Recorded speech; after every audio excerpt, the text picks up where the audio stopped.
3 days post-surgery, I woke up at 4:30 in the morning to find my husband missing. My curiosity and anger led me to the bathroom, from which I could hear deep moaning, and what I saw next was beyond shocking. My husband's stepsister, Jennifer, was on top of him in the hot tub, which forced me to scream and wake up the whole house. Rather than admit to the truth about what happened, they tried to make me believe I was hallucinating from the pain pills I was on. And this is how my cheating story begun. It all happened on Christmas Eve, and I was 3 days post-op from a surgery.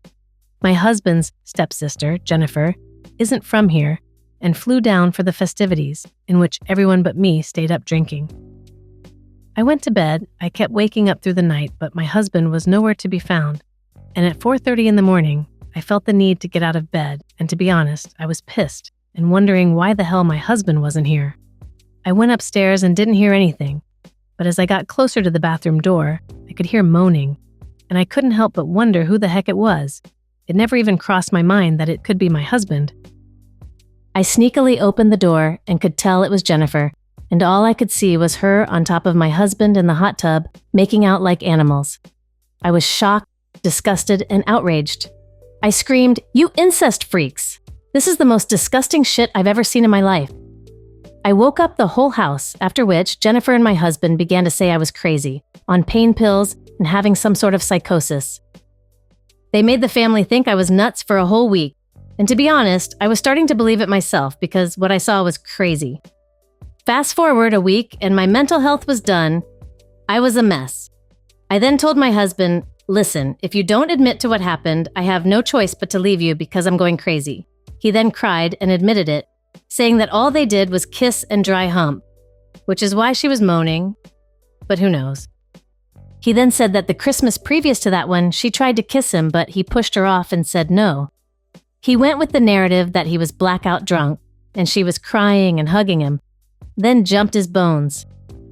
He couldn't process what was going on and was too drunk to consent, but to be honest, I just find it weird that if she tried kissing him the Christmas before, why did he put himself in the position for it to happen again, and why not reject her?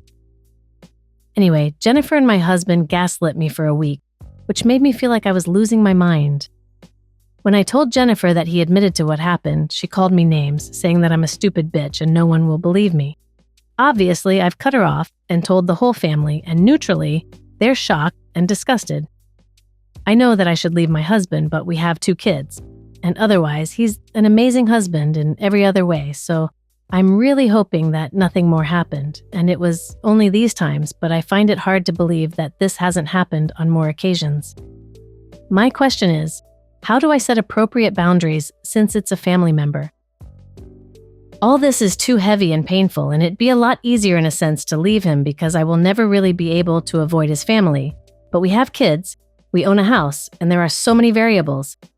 As I said, besides this, he's a great partner, and I don't want to break up my family over a simple makeout session. If, of course, that's all that happened. I know that it seems like I'm placing the blame mostly on Jennifer, but honestly, I'm equally mad at both of them. But I'm way more hurt and betrayed by her because she was a bridesmaid at my wedding. She's not only a sister-in-law, she felt like my sister. We were genuinely friends, but she's not even apologetic about what happened. If you're anything like me, you're probably questioning how legit this story is because, quite frankly, it sounds like something you'd read in the erotica section on Amazon. In any case, if this story is true, OP needs to get her ass on out of this relationship because I can't see anything good coming out of it. To have your husband cheat on you with his stepsister is wild. And if he'd do that, what else would he be willing to do? While leaving a marriage is hard, especially when you have children, living in a toxic situation like this is bound to be more harmful in the long run. Anyway, I hope you enjoyed today's video on coffee and popcorn, and I can't wait to see you on the next one.